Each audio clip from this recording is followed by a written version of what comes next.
உலகெங்கும் வாழும் அன்பு தமிழ் நெஞ்சங்களுக்கு வணக்கம். மீண்டும் நெஞ்சு பொறுக்குதல் நிகழ்ச்சியில் உங்களை சந்திப்பது மகிழ்ச்சி. வாரந்தோறும் ஒரு சமூக தலைப்பினை எடுத்துக்கொண்டு நாம் விவாதித்து கொண்டிருக்கின்றோம். இன்றைக்கு கூட அரசு ஊழியர்களுடைய கோரிக்கைகள் நிறைவேற்றப்பட வேண்டியதா இல்லையா என்பதை குறித்து நாம் விவாதிக்க இருக்கிறோம். ஒரு நாடு நன்றாக இருக்க வேண்டும் என்று சொன்னால் அந்த அரசாங்கம் நன்றாக இயங்க வேண்டும். அந்த அரசாங்கத்தில் இருக்கக்கூடிய ஊழியர்கள் மகிழ்ச்சியாக இருக்க வேண்டும். அப்போது தான் அந்த நாட்டினுடைய முன்னேற்றத்தில் முக்கிய பங்கு அரசு ஊழியர்களுடைய பங்கு. தமிழகத்தை பொறுத்தவரை கடந்த 4 ஆண்டுகளில் அரசு ஊழியர்கள் பல்வேறு கோரிக்கைகள், பல்வேறு போராட்டங்களை வைத்திருக்கின்றார்கள். சமீபத்தில் அதனுடைய உச்சக்கட்ட போராட்டமாக 20 அம்ச கோரிக்கைகளை வைத்து போராடி வருகின்றார்கள். அந்த 20 அம்ச கோரிக்கைகளில் கூட 4 அம்சங்கள் மிக மிக முக்கியமானதாக இருக்கிறது என்று சொல்கிறார்கள். ஒருத்தர்கிட்ட கேட்டாங்க, உங்களுக்கு 5 சன்னு இருந்துச்சே, எந்த சன்னு தான் காப்பாற்றுதுன்னு. இல்லை, பென்ஷன் தான் என்னை காப்பாற்றுது அப்படின்னாரு.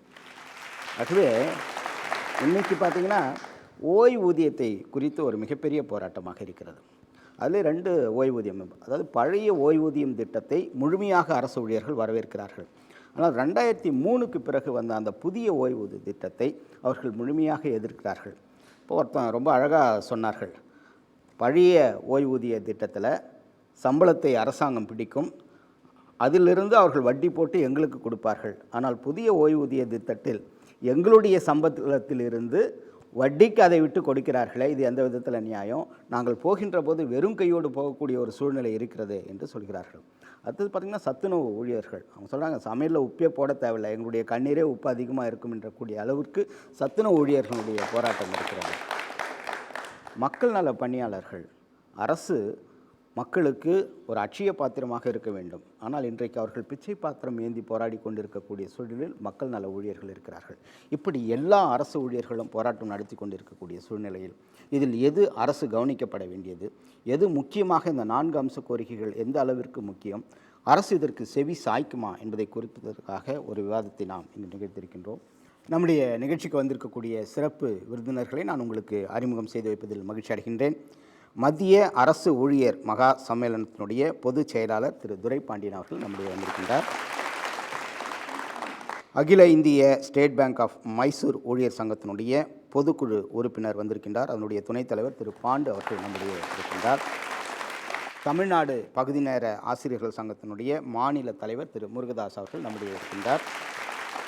தமிழ்நாடு சத்துணவு ஊழியர் சங்கத்தினுடைய மாநில தலைவர் திரு பழனிசாமி அவர்களும் நம்முடைய இருக்கின்றார். உண்மையாகவே இந்த அரசு ஊழியர்களுடைய போராட்டங்கள் என்ன, இதனுடைய வரலாறு என்ன, எதற்காக இவர்கள் போராடுகின்றார்கள், இவர்களுடைய சம்பளம் சரியாக இருக்கிறதா, இவர்களுடைய ஊதிய ஒப்பந்தம் சரியாக இருக்கிறதா, இந்த சாலை பணியாளர்களுடைய வாரிசுகளுக்கு மீண்டும் இடம் தர வேண்டும் என்று சொல்கிறார்களே, இதையெல்லாம் குறித்து ஒரு ஆவணப்படம் இருக்கிறது. அந்த ஆவணப்படத்தை பார்த்துவிட்டு நாம் விவாதத்தை தொடரலாம்.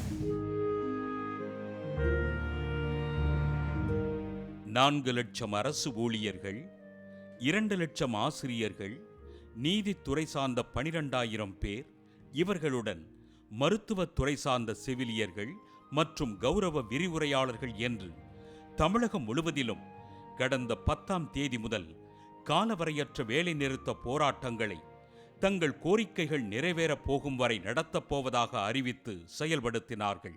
புதிய ஓய்வூதிய திட்டத்தை ரத்து செய்ய வேண்டும், காலி பணியிடங்களை நிரப்ப வேண்டும், மதிப்பூதியம், தொகுப்பூதியம் பெறும் ஊழியர்களை பணி நிரந்தரம் செய்ய வேண்டும் என்பது உள்ளிட்ட 20 கோரிக்கைகளோடு பிரச்சனை வெடித்தது. ஆனால் ஆளும் அரசோ வேடிக்கை பார்த்தது. இந்த கோரிக்கைகள் எல்லாம் நிறைவேற்றப்பட வேண்டியதா இல்லையா என்பதை கூட ஆளுகின்ற தரப்பிலிருந்து காது கொடுத்து கேட்கக்கூட நாதியற்று போயிருந்த நிலையில் திராவிட முன்னேற்றக் கழகத்தின் தலைவர் டாக்டர் கலைஞர் அவர்கள், கல்லில் நார் உரிக்காதீர்கள், போராட்டத்தை கைவிட்டு பணிக்கு திரும்புங்கள், அவர்கள் வாழ்க்கைதான் பாதிக்கப்படுவதற்காக நான் அவர்களை கேட்டுக்கொண்டேன். போராட்டத்தை கைவிடுவார். காலம் கனியும், காரியம் கைகூடும், காத்திருப்பீர் என்று ஆறுதல் கூறிய பின்னர்தான் தங்கள் போராட்டத்தை தற்காலிகமாக வாபஸ் பெற்றிருக்கிறார்கள் அரசு ஊழியர்கள். 6வது ஊதியக்குழு பரிந்துரைப்படி நடைமுறைப்படுத்தப்பட்ட ஊதிய விகிதங்களில் உள்ள முரண்பாடுகள் களைய வேண்டும், மத்திய அரசு ஊழியர்களுக்கு இணையான ஊதியம் வழங்க வேண்டும், பழைய ஓய்வூதிய திட்டத்தை நடைமுறைப்படுத்த வேண்டும் என்பது இவர்களின் கோரிக்கைகளில் முக்கியமானவையாகும். ஒரு சில கோரிக்கைகளை தள்ளி வைத்துவிட்டு பார்த்தால் சிலவற்றை நடைமுறைப்படுத்த முடியும். இதுகுறித்து இதுவரை பேச்சு நடத்தக்கூட முன்வராத ஜெயலலிதா வரும் தேர்தலை மனதில் கொண்டு ஒரு தற்காலிக அறிக்கை தயார் செய்து வாக்குகளை வாங்க முயற்சி செய்திருக்கிறார் என்கிறார் ஒரு அரசு ஊழியர். அவரை நம்பி ஏமாந்து வரும் அரசு ஊழியர்களும் ஆசிரிய பெருமக்களும் இனியும் ஏமாற தயாரில்லை. அரசு மற்றும் ஆசிரியர்களுக்கான அரசு எது என்பதை உணரத் தொடங்கிவிட்டார்கள். காலம் கனியும் நாள் வெகு தொலைவில் இல்லை என்பதே மக்களின் கருத்து. உண்மையாகவே இந்த அரசு ஊழியர்களுடைய கோரிக்கைகள் தான் என்ன? இவர்களுடைய போராட்டம் நியாயமானதா? சொல்லுங்கள் சார். முக்கியமான கோரிக்கை என்னென்னா, பழைய பென்ஷன் திட்டத்தை அமுல்படுத்த வேணும், புதிய பென்ஷன் திட்டத்தை ரத்து பண்ணணும் அப்படிங்கிறதா முடிவு. இன்றைக்கி பார்த்தீங்கன்னா புதிய பென்ஷன் திட்டத்தை அமுல்படுத்தியதில் பல பேர் இறந்துருக்காங்க. அவங்களுக்கு இன்றைக்கு வரைக்கும் கூட எந்த ஒரு சலுகையிலும் கிடைக்காத ஒரு நிலை தான் ஏற்பட்டிருக்கு. இந்த போராட்டத்தின் சம்பந்தமாக இன்றைக்கி அதை முக்கியத்துவம் கொடுத்து பேசப்பட்டது. அதே போல் சத்துணவு ஊழியர்களுக்கு ஏற்கனவே தேர்தல் கால வாக்குறுதியில் நாங்கள் ஆட்சிக்கு வந்தவுடன் உங்களுடைய கோரிக்கை பரிசீலிக்கப்படும் சொன்னாங்க. நாங்கள் சத்துணவு ஊழியர்களும் கிட்டத்தட்ட ஒரு 50 போராட்டங்கள் நடத்திய பின்பும் கூட இதுவரை செவிசாய்க்காத நிலையில் தான் இன்றைக்கி அனைத்து மாவட்டங்களிலும் பார்த்திங்கன்னா லட்சக்கணக்கான ஊழியர்கள் அந்த போராட்டத்தில் இறங்க வேண்டிய கட்டாயத்தில் தள்ளப்பட்டு இருக்கிறதுங்க உண்மையான விஷயம். சரி, இப்போ இந்த பழைய ஓய்வூதிய திட்டத்துக்கும் புதிய ஓய்வூதிய திட்டத்துக்கும் என்ன வித்தியாசத்தை பார்க்க, இதில் என்ன குறைபாடுகள் இருக்கிறதுன்னு நினைக்கிறேன். பழைய ஓய்வூதிய திட்டம்னா கிராஜுவேட்டி கிடைக்கும். அவங்க ஒரு 6 மாதத்துக்கு ஒரு தான் ஜிபிஎஃப்லேருந்து லோன் வாங்கலாம், எல்லாம் செய்யலாம். இப்போ புதிய ஓய்வு திட்டம் இது அமுல்படுத்தினாங்கன்னா இதிலேருந்து எந்த பெனிஃபிட்டும் அரசு ஊழியர்களுக்கு கிடையாது. பென்ஷன் முதல் கொண்டு ஷேர் மார்க்கெட்டில் போட்டாங்கன்னா அது நிரந்தரமான பென்ஷன் கிடையாது. பழைய பென்ஷன், பழைய ஓய்வூதிய திட்டம் என்றால் நிரந்தரமான பென்ஷன் உண்டு. அவங்க மாதம் கடைசி வேலை செய்யக்கூடிய கடைசி மாதத்தில் அவங்க வாங்குகிற சம்பளத்தில் பாதி பென்ஷன் உண்டு. ஆனால் இந்த புதிய பென்ஷன் திட்டம் அமல்படுத்தினால் இதில் பென்ஷன் நிரந்தரமானது அல்ல. இந்த மத்திய அரசு ஊழியர்களுக்கு இணையான சம்பளம்னு ஒரு கோரிக்கை சொல்கிறாங்களா, அது நியாயமானதாகப்படுது? நீங்கள் இதில் மத்திய அரசு ஊழியர்கள் இறந்தாங்கன்னா சொல்லலாம். எங்களுக்கு கொடுக்கப்பட்ட அந்த 26 கோரிக்கைகள் முக்கியமானது பென்ஷன்ஸ். அந்த கான்ட்ரிபியூட்டிவ் பென்ஷன் என்பது 10% நம்ம இடத்துல பிடிக்கப்படுகிறது. நிர்வாகம் ஒரு 10% போடப்படுகிறது. அது ஷேர் மார்க்கெட்டில் போட்டு ஒரு லாபத்தில் கொடுக்குறோம் என்று சொல்லியிருக்கிறார்கள்.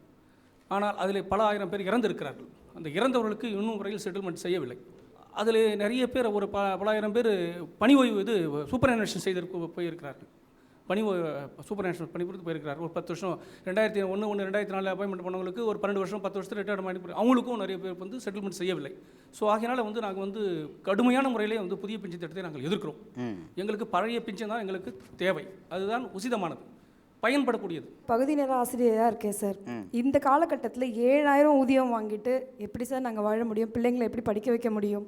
கேட்டால் என்ன சொல்கிறாங்க, கவர்மெண்ட் ஸ்கூலில் படிக்க வைங்க, அப்போது உங்கள் ஊதியத்துக்கு சரி பண்ணுறாங்க. எல்லார் பிள்ளைங்களும் படிக்கிற மாதிரி எங்கள் பிள்ளைங்களும் படிக்கணும்னு எங்களுக்கும் ஆசை இருக்கும்ல சார்.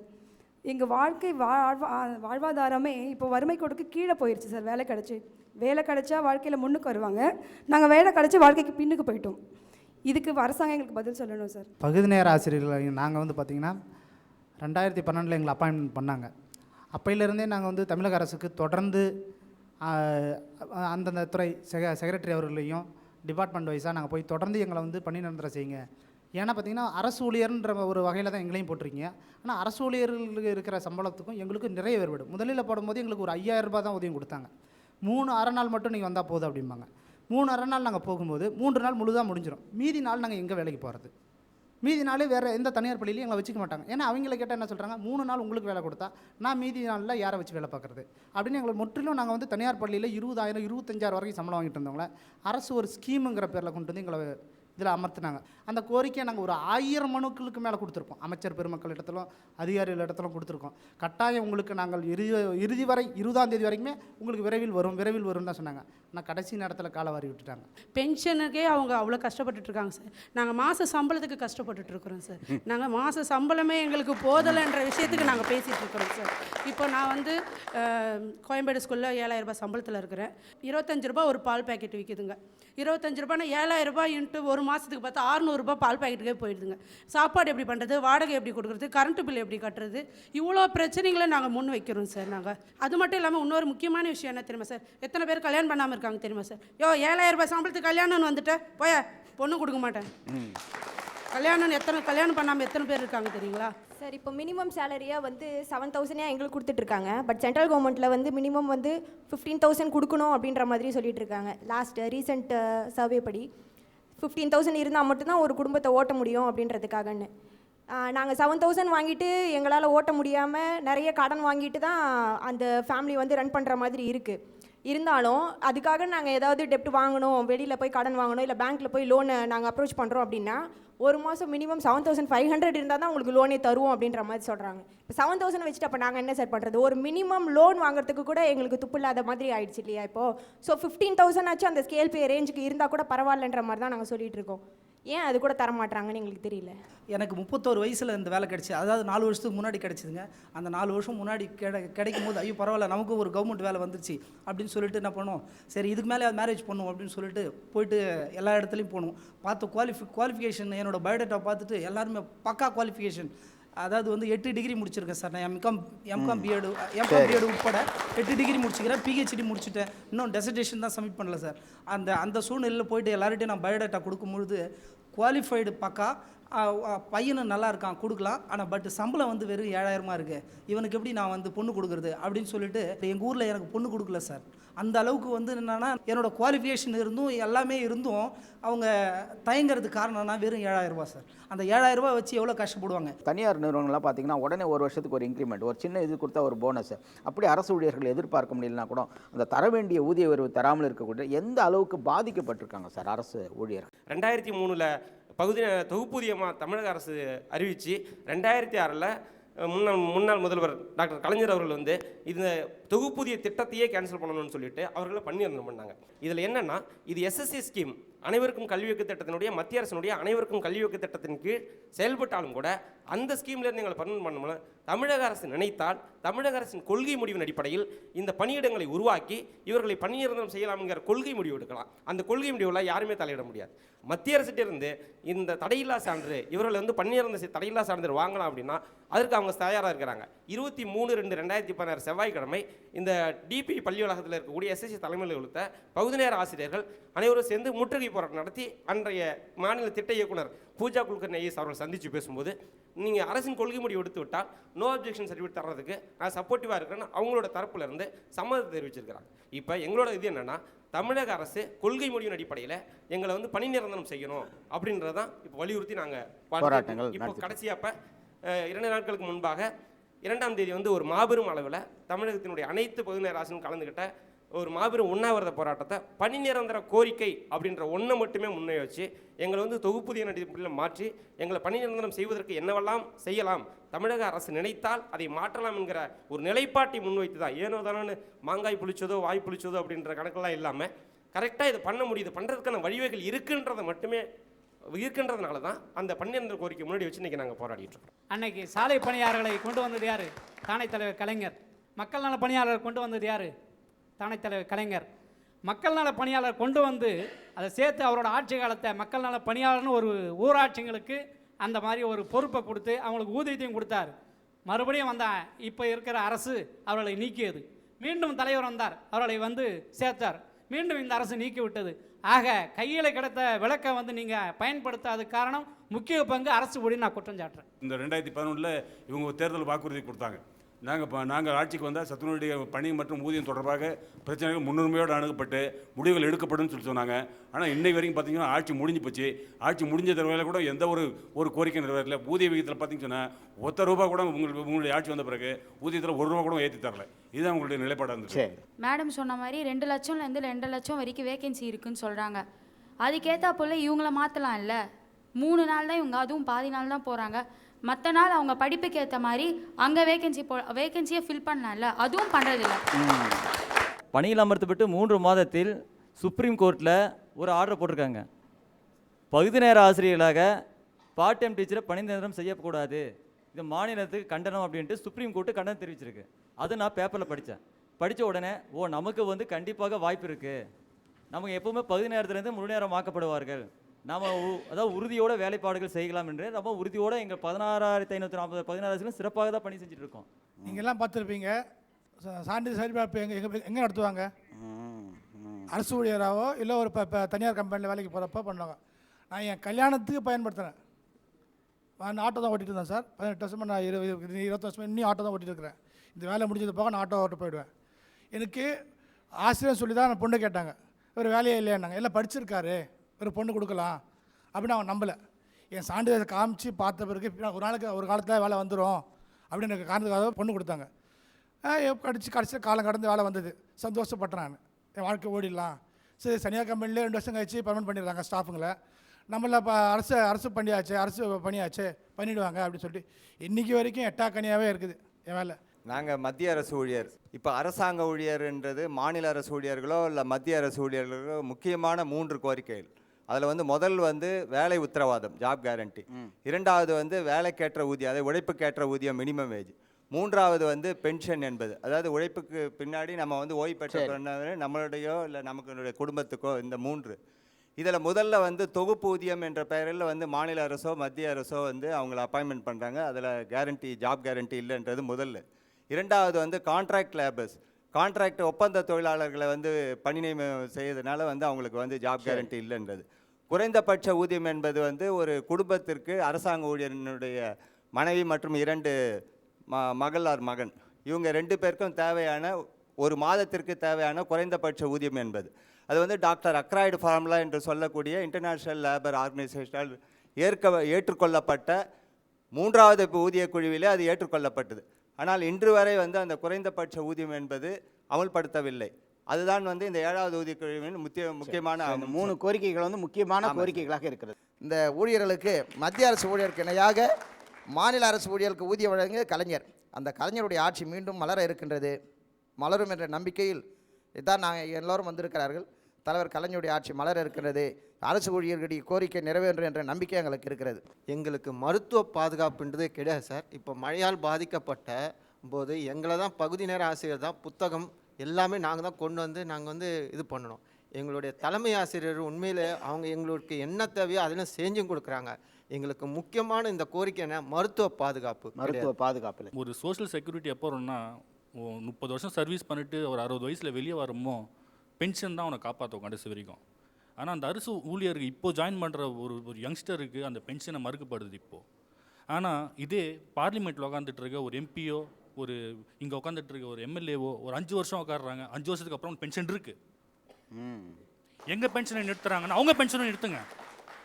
நான் ஒரு அரசு ஊழியரை சந்தித்து விட்டு வந்தேன்.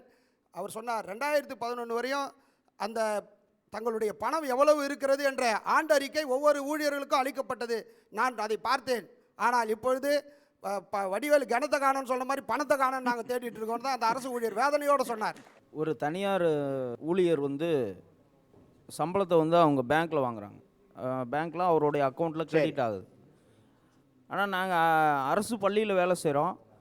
ஆனால் எங்களுடைய சம்பளத்தை நாங்கள் வாங்கிறதுக்கு அந்த ஊரினுடைய பஞ்சாயத்து தலைவர்கிட்ட நாங்கள் போய் கையெழுத்து வாங்க வேண்டிய ஒரு சூழ்நிலையில் நாங்கள் தள்ளப்பட்டிருக்கிறோம். அதாவது பிடிஏ உள்ள வேலை போடுவாங்க, அவங்க பிடிஏ தலைவர்கிட்ட கையெழுத்து வாங்குவாங்க.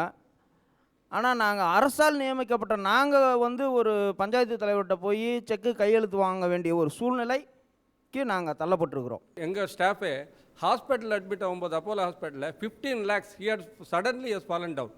நான் பேங்க்லேருந்து வரேன், விழுந்தார். அப்போ இம்மிடியட்லி எடுத்துகிட்டு போய் ஹாஸ்பிட்டல் அட்மிட் பண்ணால் 3 நாளைக்கு 15 lakhs மெடிக்கல் எக்ஸ்பென்சஸ் ஆகிடுச்சு. ஸோ சேலரின்றது ஒன்லி கீப்பிங் இது ஒன்று தான் பார்க்க முடியாது. We have to see medical expenses. இப்போ இருக்கிற rates increase in rates, house rents, every thing you have to account for. அப்படி இருக்கும்போது 7500 பண்ணுறாங்கன்னு சொன்னால் there is no reasonable. Government should also consider these things.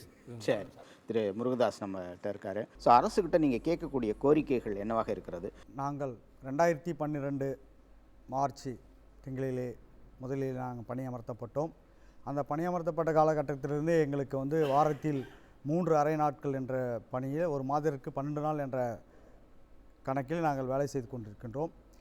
நாங்கள் பணி அமர்த்தப்பட்ட பொழுது இந்த அரசாங்கத்திற்கு பல்வேறு வழக்குகள் வந்தது. பகுதி நேர ஆசிரியர் எப்படி போடுவீர்கள் என்ற வழக்குகள் வந்த பொழுது இந்த தமிழக அரசானது அந்த வழக்குகளே ஒரு அட்வொகேட் அவர்களிடம் கோர்ட்டிலே சப்மிட் பண்ணும்போது இந்த அரசு கொள்கை முடிவு எடுத்து தான் அவர்களை பணி அமர்த்துகிறோம் என்று சொன்ன அரசு நாங்கள் கோரிக்கை வைக்கும் போது கொள்கை முடிவு எடுக்காது என்ன காரணம்? அது நான் முதல் கேள்வியாக நான் வைக்கின்றேன். அடுத்ததாக பல்வேறு அரசு ஊழியர்கள் அவருடைய குறைகளுக்கு கொடுக்கிறார்கள். உண்மையிலே அவர்கள் குறைகள் 20 அம்ச கோரிக்கையாகட்டும் 15 அம்ச கோரிக்கையாகட்டும் அனைத்தும் ஏற்றுக்கொள்ளக்கூடிய ஒரு விஷயம்தான். ஆனால் அவர்களுக்கு வந்து நல்ல ஒரு நிறைவான நிலையில் இருக்கின்ற நிலையிலே, ஆனால் நாங்கள் மட்டும் ரொம்ப குறைந்த ஊதியம், வாழ்வாதாரத்து பின்தங்கிய நிலை இருக்கிற போது நாங்கள் எங்களுடைய சம்பள உயர்வு, பணி நிரந்தரம் என்ற எங்கள் ஒரு கோரிக்கை வைத்து கொண்டிருக்கின்றோம். இந்த அரசுக்கு பல்வேறு தரப்பிலே நாங்கள் கோரிக்கை வைத்த போது செய்து தருகிறோம். இதை விற்றுக்கெல்லாம் மேலாக ஐவர் குழு என்பது எங்களிடம் பேச்சுவார்த்தை நடத்திய போது அம்மா அவர்கள் உங்களுக்கு விரைவாக ஒரு நல்ல செய்தி அறிவிப்பார் என்று காலம் தாத்தி கொண்டே கடந்த 20ஆம் தேதி வரைக்கும், இந்த கடைசி இடைக்கால பட்ஜெட் வரை எங்களை காலம் தாழ்த்தி எந்தவித போராட்டத்துக்கும் ஈடுபடுத்த முடியாமல் எங்களை பழிவாங்கியது என்றே சொல்ல வேண்டும். ஏறக்குறைய நாங்கள் முதுகிலே குற்றப்படாமல் நெஞ்சிலே குற்றப்பட்டோம். இந்த அரசு கல்வி அமைச்சரை எப்போது கேட்டாலும் அம்மா அவர்களும் நாங்கள் எடுத்து கூறியிருக்கின்றோம். உங்களுக்கு ஒரு நல்ல செய்தி அம்மா அவர்கள் கொடுப்பார்கள் என்று பழிவாங்கப்பட்டிருக்கிறோம். நாங்கள் இந்த நேரத்திலே கூறிக்கொள்வது என்னென்றால், கலைஞர் அவர்கள் 2006 வந்தபொழுது முற்றிலுமாக தொகுப்பூதியத்திலிருந்து காலமுறை ஊதியம் வழங்கினார். அதே நேரத்தில் 2006 தொகுப்பூதியத்தை ரத்து செய்தார். ஆனால் இப்பொழுது நாங்கள் தானைத் தலைவர் மீண்டும் வருவார் என்று எதிர்பார்த்து கொண்டிருக்கின்றோம். எங்களுடைய கோரிக்கை நிச்சயம் வெல்லப்படும் என்று நாங்கள் நினைக்கின்றோம். இந்த வருகின்ற சட்டமன்ற தேர்தலே கண்டிப்பாக பகுதி நேர ஆசிரியர் நாங்கள் எங்களுடைய கோரிக்கை ஏற்று எந்த அரசு எங்களுக்கு கோரிக்கை ஏற்றுக்கொண்டு இருக்கின்ற நிலையிலே நாங்கள் எங்களுடைய வாக்கு அவர்களுக்காக இருக்கும் என்ற இந்த நிலையை தெரிவித்துக் கொள்கின்றோம். மேலும் எந்த ஒரு பலனும் இல்லாமல் 200 பேர்பட்டவர்கள் பணி ஓய்வு பெற்றிருக்கிறார்கள். அது மட்டுமல்ல 43 பேர் இறந்திருக்கிறார்கள். சாலை விபத்தில் இறந்தால் கூட 3 லட்சம் 2 லட்சம் கொடுக்கின்ற அரசு, நாங்கள் விபத்திலேயோ அல்லது மரணம் அடைந்தாலோ எந்த ஒரு பைசாவை கொடுக்காது இருக்கிறது இந்த அரசு. ஆனால் வருகின்ற அரசு கண்டிப்பாக இறந்தவர்களுக்காகட்டும் ஓய்வு பெற்றவர்களாகட்டும் கண்டிப்பாக ஏதாவது செய்து தருவோம் என்ற நம்பிக்கையின் அடிப்படையிலே காத்து கொண்டிருக்கின்றோம். நன்றி முருகதாஸ் சார். திரு பழனிசாமி சார், உங்கள் சத்துணவு ஊழியர் சங்கத்தினுடைய தலைவராக இருக்கிறதுனால உங்களுடைய கோரிக்கைகள் என்னவாக இருக்கிறது? அரசு ஏன் செவி சாய்க்கவில்லை அப்படின்னு சொல்ல முடியுமா? 2013 கோட்டை முற்றுகை போராட்டம் உட்கார்ந்து பேச்சுவார்த்தை நடத்துனாங்க. துறை அமைச்சர், இன்றைக்கி இருக்கக்கூடிய ஷீலா பாலகிருஷ்ணன், அம்மாவுக்கு நெருக்கமாக இருக்கிறவங்க, அன்றைக்கி அவங்க சீஃப் செக்ரட்டரி, துறை செக்ரட்டரி டைரக்டர் உட்கார்ந்து பேச்சுவார்த்தை நடத்தி அவர்கள் ஒத்துக்கொண்ட விஷயம் நிச்சயமாக கோரிக்கை நிறைவேற்றணும். இன்றைக்கு வரைக்கும் நடக்கலை. இப்படி பல கட்ட போராட்டங்களில் அமைச்சரிடம் 3 முறை 4 முறை பேசப்பட்டது, நடக்கலை. வேறு வழி இல்லாமல் கடந்த செப்டம்பர் மாதம் 28ஆம் தேதி ஒரு பிரம்மாண்டமான போராட்டம். அந்த போராட்டத்தோட பார்த்தீங்கன்னா அப்பராணி மாதிரி ஒன்றும் தெரியாத மாதிரி அமைச்சர் நாங்கள் நியாயமாக முதலமைச்சரோட கவனத்தை கொண்டு போகிற வச்சுட்டு ஊர்வலம் நடத்தினோம்.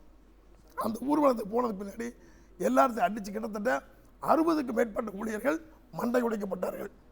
இரவு 12 மணிக்கு பேச்சுவார்த்தை நல்லா நீலிக்கடையில் வடித்தாங்க. இந்த கோலத்திலேயே உங்களை பார்க்கறது என்ன பாருங்கள், அடிக்க சொல்லி போட்டு அடி வாங்கிட்டு வீட்டுக்கு பேச்சுவார்த்தைக்கு போனால் இந்த கோலத்திலேயே பார்க்கறது அற்புதமாக சொன்னாங்க.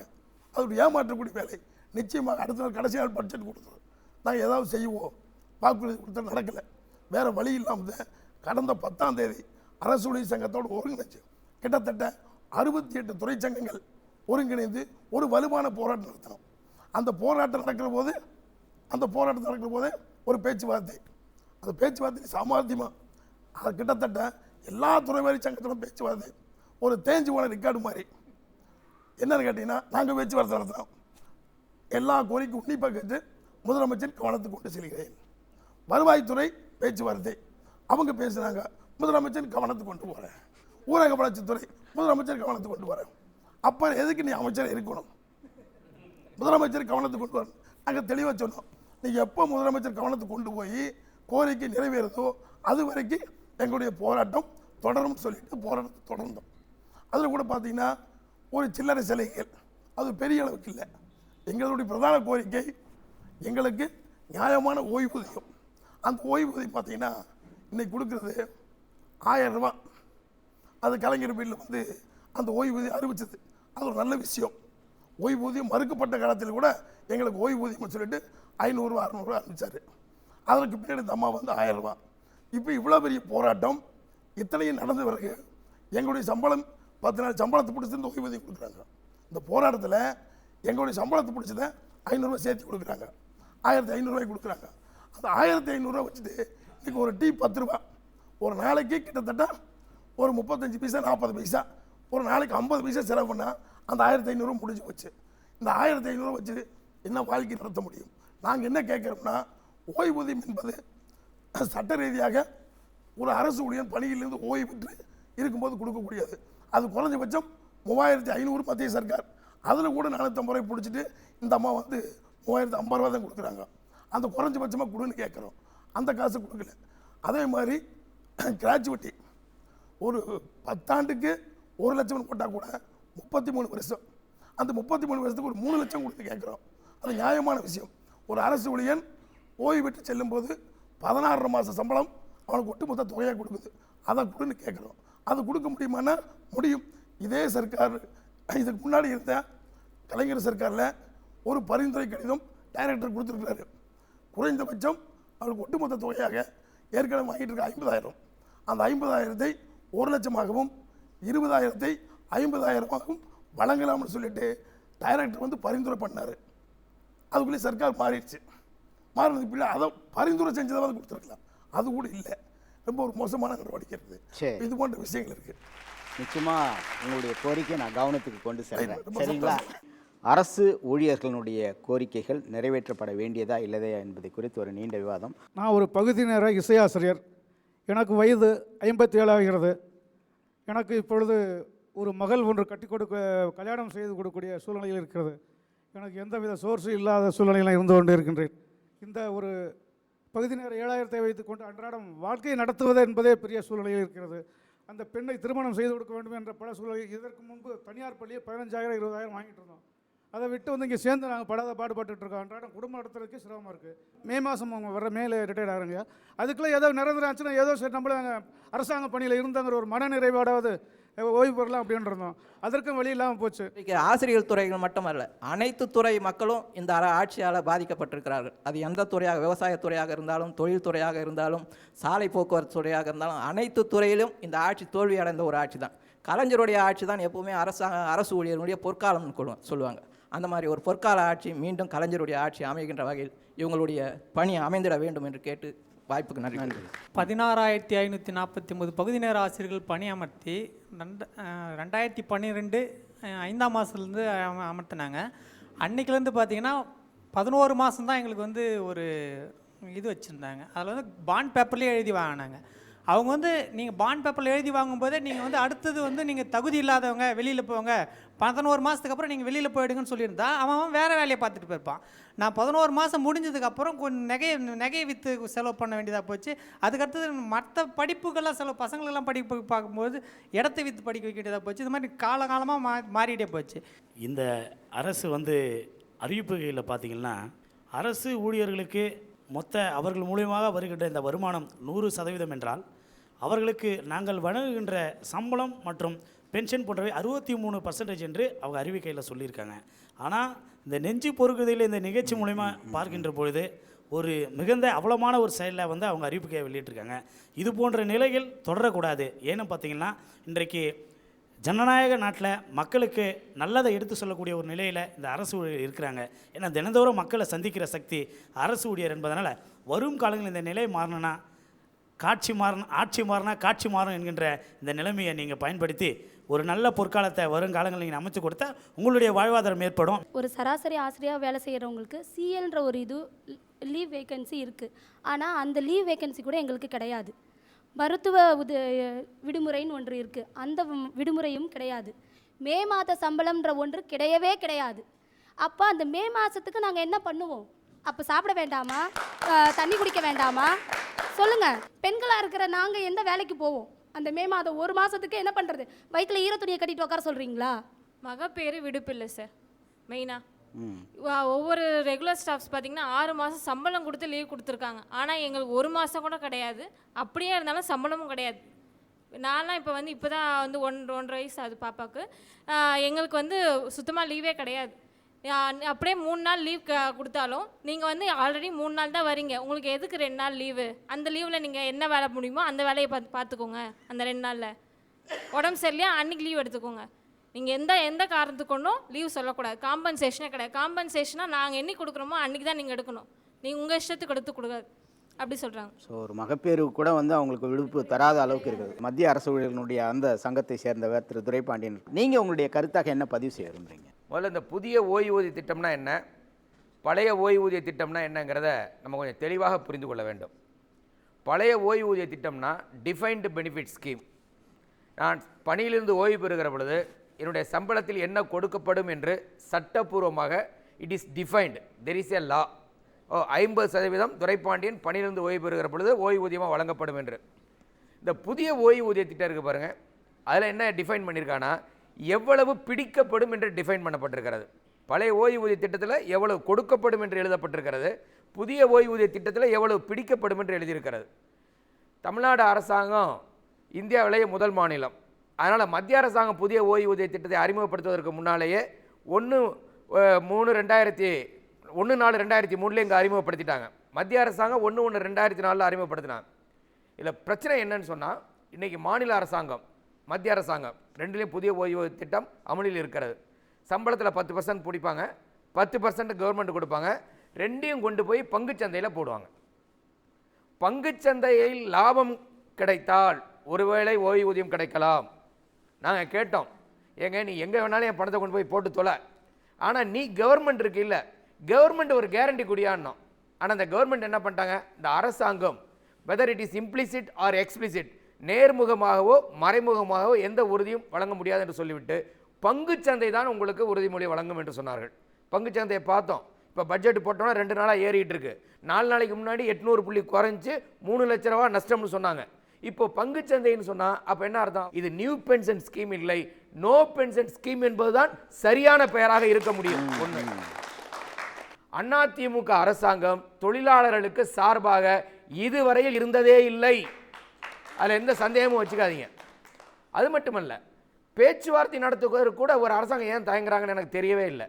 மந்திரிங்க 5 பேர் வந்து பேசுகிறாங்க, அம்மா சொன்னாங்க உங்கள்கிட்ட வந்து பேசுகிறோம், நீங்கள் சொல்கிறீங்க அம்மா கிட்ட போய் சொல்கிறோம், இதுதான் பேச்சுவார்த்தை நடந்தது. புரியுதுங்களா? ஆனால் அடிப்படை கோரிக்கை என்னன்னு பாருங்களேன், புதிய ஓய்வூதிய திட்டத்தை திரும்ப பெற வேண்டும் என்பது அவங்களுடைய முதல் கோரிக்கை, முத்தாய்ப்பான கோரிக்கை அதுதான். தமிழ்நாட்டில் கிட்டத்தட்ட 4 லட்சம் பேர்கிட்ட 8455 கோடி ரூபாய் தமிழ்நாடு அரசாங்கம் பிடித்து விட்டது. ஒருத்தர் ரைட் டு இன்ஃபர்மேஷனில் கேள்வி கேட்டிருக்கார் மத்திய அரசாங்கத்துக்கு, அந்த கமிஷனர் பதில் கொடுத்துருக்கிறார். எல்லா மாநிலத்திலும் புதிய ஓய்வூதிய திட்டத்தில் எவ்வளோ பணம் பிடிச்சாங்க, எவ்வளோ உறுப்பினர்னு கணக்கு இருக்குது. மேற்கு வங்காளத்திலும் திரிபுராவிலையும் புதிய ஓய்வூதிய திட்டம் அமுல்படுத்தப்படவில்லை என்று சொல்லி அதில் இருக்குது. ஆனால் தமிழ்நாட்டை பற்றி கேட்கும்போது என்ன இருக்குன்னா, புதிய உறுப்பினர்கள் டேஸ், பிடித்த பணம் டேஸ், செத்து போனவர்கள் கணக்கு டேஸ். அப்போ இது ஒரு டேஸ் டேஸ் தமிழ்நாடாக இருந்து கொண்டிருக்கிறது என்பதுதான் இன்றைக்கி இருக்கிற உண்மை. அப்போ 8455 கோடி ரூபாய் பிடித்து விட்டார்கள். இப்போ போராட்டம் நடத்தியிருக்க பிறகு அரசாங்க பணத்தையும் ஊழியர் பணத்தையும் சேர்த்து அவங்களுக்கு கொடுக்க முயற்சி பண்ணுறதா சொல்லியிருக்காங்க. ஆனால் சட்டப்படி இதுவரையில் மத்திய அரசாங்கம் அதை அனுமதிக்கவில்லை.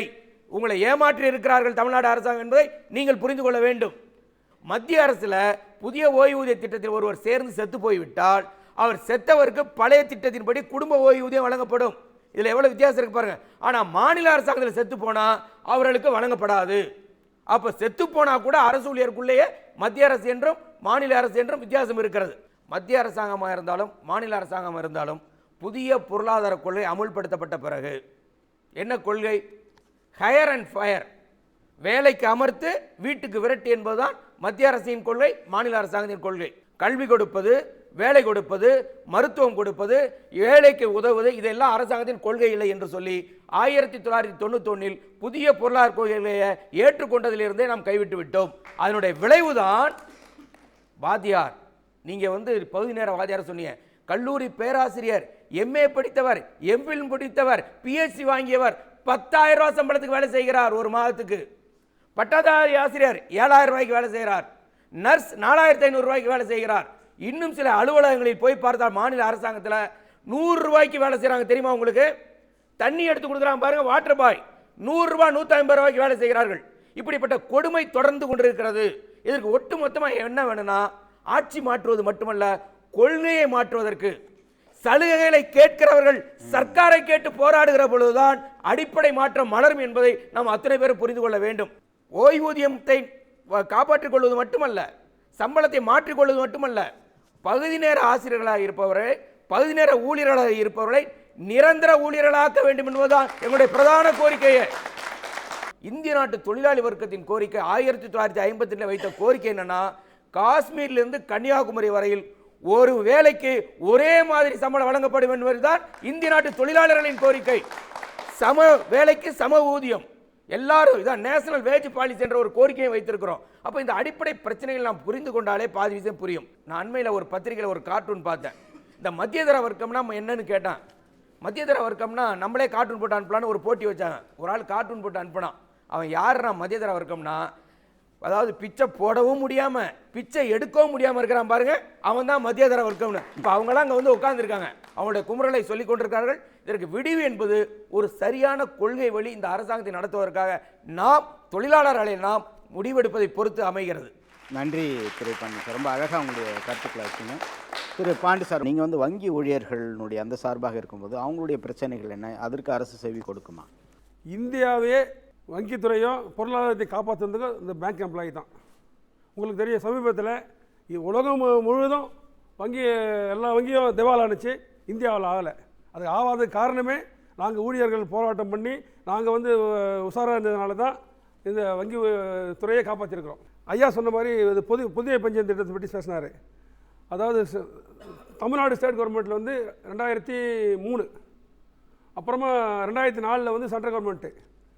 நாங்கள் பல வருஷமாக போராடி அது வங்கித்துறைக்கு வராமல் இருக்கிறதுக்கு பாடுபட்டு கடைசியாக 2010 வேறு வழி இல்லாமல் நாங்கள் ஒத்துக்கணும். இது என்னென்னா, பழைய பென்ஷனில் வந்து டிஏ ஃபார்முலா சேர்த்து இருக்கிறோம். டிஏ பஞ்சப்படியை சேர்த்து எல்லாருக்கும் பென்ஷன் வந்துருந்துச்சு. இப்போ வந்து எதுவுமே இல்லை, ஒரு கேம்லிங் நடத்துகிறாங்க. கேம்லிங் சூதாட்டம் மாதிரி பங்கு சந்தையில் முதலீடு பண்ணி இது நடத்துகிறாங்க. இது கண்டிக்கத்தக்கது. கேம்லிங்கில் இது பண்ணுறாங்க. சரி, இது ஒரு சூதாட்டம் மாதிரி அப்படின்ட்டு. ஏன்னா எங்கள் பணத்தை போய் நீங்கள் வச்சுட்டுன்னு சொல்லிட்டு, சொந்த வாழ்க்கையில் திருமணம் என்பது எவ்வளோ பெரிய விஷயம் என்பது தெரியும். அதே மாதிரி ஒரு 7000 ரூபாய் சம்பளத்தை வச்சு நம்ம என்ன பண்ண முடியும்?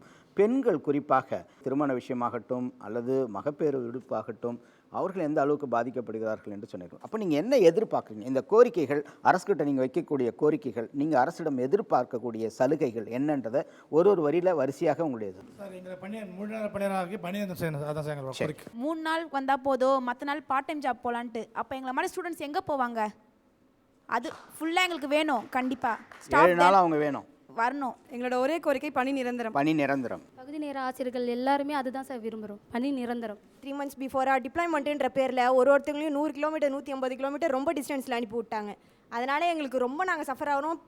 குறிப்பாக லேடிஸ் வந்து போயிட்டு வர ட்ராவலிங்கு, அந்த செக்யூரிட்டி இல்லாமல் போயிட்டு வர்றது, இதெல்லாம் ரொம்ப ப்ராப்ளமாக இருக்குது. ஸோ பக்கமாகவே கிடைக்கிற ஸ்கூலாக இருந்தால் இன்னும் பெட்டராக இருக்கும். ப்ளஸ் பணி நிரந்தரம் தான் முக்கியமான கோரிக்கை. நாங்கள் பணி நிரந்தரம் என்பது எங்கள் சுயநலத்திற்கு மட்டுமல்லாமல் அரசு பள்ளியில் படிக்கின்ற ஏழை மாணவர்கள் அனைத்து கல்வியும் கற்று வளமான கல்வியோடு நல்ல எதிர்காலத்தை நோக்கி வர வேண்டும் என்பதே எங்கள் பணி நிரந்தரம். நான் ஒரு பிஇடி தான் இருந்தாலும் நான் சென்டம் கொடுக்கும்பொழுது என்னோட லட்சியம், என்னோட கனவு வந்து பார்ட் டைமாக இருந்து ஃபுல் டைமாக மாற்றினா இன்னும் சிறப்பாக ஸ்டேட் லெவலில் நாங்கள் கொடுப்போம் அப்படின்னு உறுதி கொடுக்குறோம் சார். கலைஞர் ஆட்சி கண்டிப்பாக அமையும். எங்களுக்கு கண்டிப்பாக எங்கள் நடுத்தருவில் நிற்கப்பட்டவர்களை முன்னேறமாக்கப்பட்டு எங்களுக்கு வாழ்வாதாரம் பாதிக்காமல் கண்டிப்பாக வருகின்ற அரசு எங்களுக்கு நல்ல ஒரு வழிகாட்டியாக இருக்கும் என்று நான் எடுத்து கூறுகிறேன். அரசு பள்ளி மாணவர்கள் அனைவரும் தனித்திறமையில் சிறந்து விளங்க வேண்டும் என்றால் எங்களை போன்ற பகுதி நேர ஆசிரியர்களை பணி நிரந்தரம் செய்தால் அவர்கள் வாழ்க்கையில் அத்தனை தனித்திறமைகளும் பெறுவார்கள் என்பதை கூறிக்கொண்டு பணி நிரந்தரம் வேண்டி கூறிக்கொள்கின்றேன். அனைத்து மாணவர்களுக்கும் அனைத்து கலைத்திறன்களும் தேவை என்பதனால தானே எங்களை பணியமர்த்தியிருக்காங்க. அதனால் அதே எங்களுடைய உரிமை சட்டம் மூலிமா நாங்கள் கேட்குறோம். தலைவர் கலைஞர் அவர்கள் வந்து எங்களை பணி நிரந்தரம் செய்து தருவார் என்ற நம்பிக்கையோடு கேட்டுக்கோம். இந்த குழப்பங்கள் தீர நிரந்தரம் பணி நிரந்தரம் வேணும். 16,549 பேர் பகுதி நேர ஆசிரியர்கள் வந்து 2012 நியமித்தாங்க. இப்போ வந்து 15,300 பேர் வந்து வேலையில் இருக்கிறோம். இப்போ 40க்கும் மேற்பட்ட பகுதி நேர ஆசிரியர்கள் வந்து இது வரைக்கும் இறந்துருக்காங்க.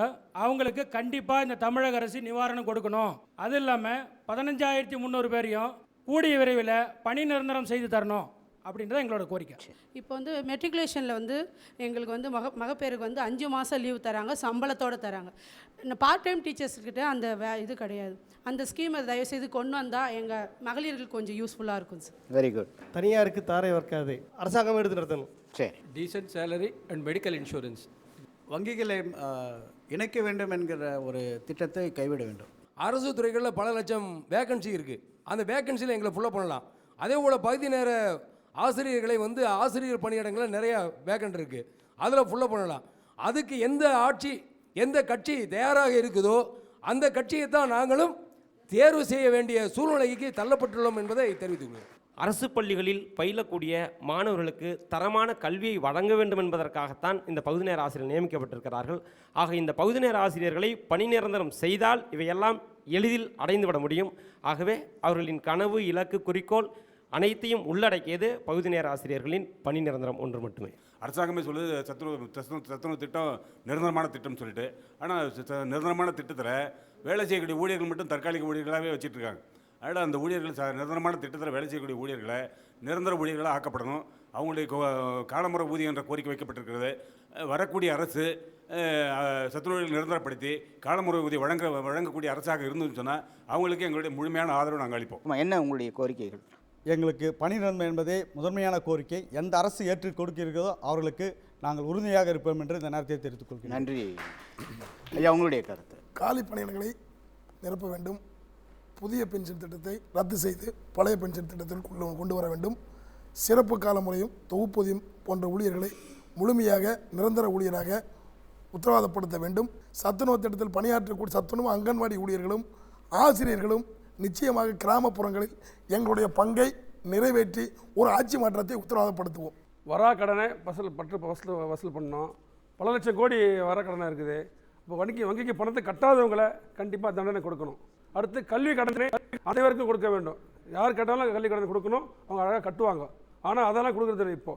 போன ஆட்சியில் இருக்கும்போது கல்வி கடன் எல்லோரும் கொடுத்துருந்தாங்க. இந்த ஆட்சியில் என்ன காரணம் தெரியல, இப்போ நிறைய பேர் கொடுக்குறதில்ல. நம்பர் 1. அடுத்து வங்கியை இணைக்கக்கூடாது. வங்கியை இணைச்சா உடனே என்ன ஆகுதுன்னா வேலையில்லா திண்டாட்டம் வருது, வங்கி கிளை குறையுது. அதெல்லாம் இல்லாமல் வங்கியை நிறைய வங்கியை ஓப்பன் பண்ணணும். எல்லாம் ஏழை இளைஞர்கள்லாம் பயன்படுற மாதிரி வங்கித்துறை பாடுபடணும்னு கேட்டுக்கொள்கிறேன். நன்றி. காந்தியடிகள் சொன்னார், கோழையாக வாழ்வதை காட்டிலும் போராடி சாவது எவ்வளவோ மேல் என்று சொன்னார். எனவே போராட்டம் என்பது வாழ்க்கையில் வேறு வழியே இல்லாமல் தேர்ந்தது இந்த தொழில் என்று சொன்னார். கடைசியாகத்தான் போராட்டத்துக்கு நாங்கள் வருகிறோம். அப்போ அரசு ஊழியருடைய கோரிக்கையில் ஒருவேளை இந்த அரசாங்கம் ஏற்றுக்கொள்ளவில்லை என்று சொன்னால் என்ன நடக்கும்னு சொன்னால் ஒரு மிகப்பெரிய பூகம்பம் வெடிப்பது போல ஒரு புரட்சியான ஒரு மாற்றங்கள் வருவதற்கு தயாராகிவிடும். அதனால் அரசு ஊழியருடைய கோரிக்கையை உடனடியாக அரசாங்கம் தலையிட்டு தீர்க்க வேண்டும், அல்லது வருகிற அரசாங்கம் தீர்த்து வைக்கும் என்ற நம்பிக்கையும் இருக்கிறது. அதோட இன்னொரு விஷயம் பார்த்தீங்கன்னா, பல பேர் பேசுகிறதுல சுற்றி ஒரு விஷயந்தான் வந்ததுங்க. புதிய ஓய்வூதிய திட்டத்தை திரும்ப பெற வேண்டும். நீங்கள் தொடங்குகிற பொழுது சொன்னீர்கள் 5 சன் இருக்கு, உங்களுக்கு எந்த சன்னு சோறு போடுறான்னு கேட்டால் 1 சன்னு சோறு போடல, நான் வாங்குகிற பென்ஷன் தான் சோறு போடுதுன்னு சொன்னீங்கல்ல. அது மாதிரி வீட்டின் பெயரோ அன்னை இல்லம், அன்னை இருப்பதோ அனாதை இல்லைன்னா. இன்றைக்கி ஓய்வூதியம் இல்லை என்று சொன்னால் இந்திய நாட்டில் அனாதை இல்லங்களை நாம் உருவாக்க வேண்டிய ஒரு சூழ்நிலை உருவாகும். என்னுடைய உழைப்பு, ஓய்வூதியம் என்பதும் என்னுடைய உழைப்பு, அதை இந்த அரசாங்கம் உறுதிப்படுத்த வேண்டும். எல்லோருக்கும் ஒரே மாதிரி வேலைக்கு ஒரே மாதிரி சம்பளம் என்பதை நிச்சயமாக சட்டம் உதவி செய்கிறது. அதை அமுல்படுத்துவதற்கு இந்த அரசாங்கங்கள் முயற்சி செய்ய வேண்டும். அரசு ஊழியர் போராட்டங்கள் சில சமயங்களிலே பின்னடைவு ஏற்பட்டிருந்தாலும் பெரும்பாலும் அரசு ஊழியர்களும் தொழிலாளர்களும் வென்றிருக்கார்கள், மீண்டும் வெல்வார்கள் என்ற நம்பிக்கையோடு விடைபெறுகிறேன். நன்றி. அரசு ஊழியர்களுடைய கோரிக்கைகள் நிறைவேற்றப்பட வேண்டியதா இல்லையா என்பது ஆரம்பத்தில் தலைப்பாக கொடுத்தோம். ஆனால் நீங்கள் பேசியதெல்லாம் வைத்து பார்க்கின்ற போது இது நிறைவேற்றப்பட வேண்டியது தான் அப்படின்னு ஒரு உறுதியாக சொல்லலாம். அழகாக சொன்னான், பெண்ணும் சன்னும் புடுங்கிக் கொள்வதால் தான் அதற்கு பென்ஷன் என்று பெயர் வைத்தார்கள். நிரந்தரமாக நமக்கு ஒரு ஓய்வூதியம் இருக்கின்ற போது தான் அந்த முதுமையான வயதில் அவங்க இனிமேல்ட்டு போய் எங்கேயும் சம்பாதிக்க முடியாது. ஆகவே அவர்களுக்கு அந்த ஓய்வூதியம் என்பது நிரந்தரமாக கிடைக்க வேண்டும் என்று சொன்னால் இந்த பழைய ஓய்வூதிய திட்டத்தை அரசு செயல்படுத்த வேண்டும். அது எந்த அரசு வருவதாக இருந்தாலும் அது செயல்படுத்த வேண்டும். அதே மாதிரி சாலை பணியாளர்களுடைய வாழ்க்கை குண்டும் குழியுமாக இருக்கக்கூடாது. அவர்களுக்கு பணி நிரந்தரம் நிச்சயமாக இருக்க வேண்டும், அவருடைய வாரிசுகளுக்கும் தர வேண்டும். அதே போன்று அரசு அட்சிய பாத்திரமாக இருக்க வேண்டுமே தவிர மக்கள் நல பணியாளர்களை பிச்சை பாத்திரம் ஏந்த வைக்கக்கூடாது. அதையும் நாம் கோரிக்கையாக வைக்கிறோம். நிச்சயமாக ஓய்வு பெறுகின்ற போது அவர்களுக்கு புதிய பென்ஷன் திட்டம் இல்லாமல் பழைய பென்ஷன் திட்டம் இருக்கும். இதற்கு எல்லாம் முத்தாய்ப்பு போல முத்தமிழ் அறிஞர் சொன்னது போல காத்திருங்கள், காலம் கனியும், எல்லா காரியங்களும் கைகூடும் என்று சொல்லி நிகழ்ச்சியை நான் நிறைவு செய்கின்றேன்.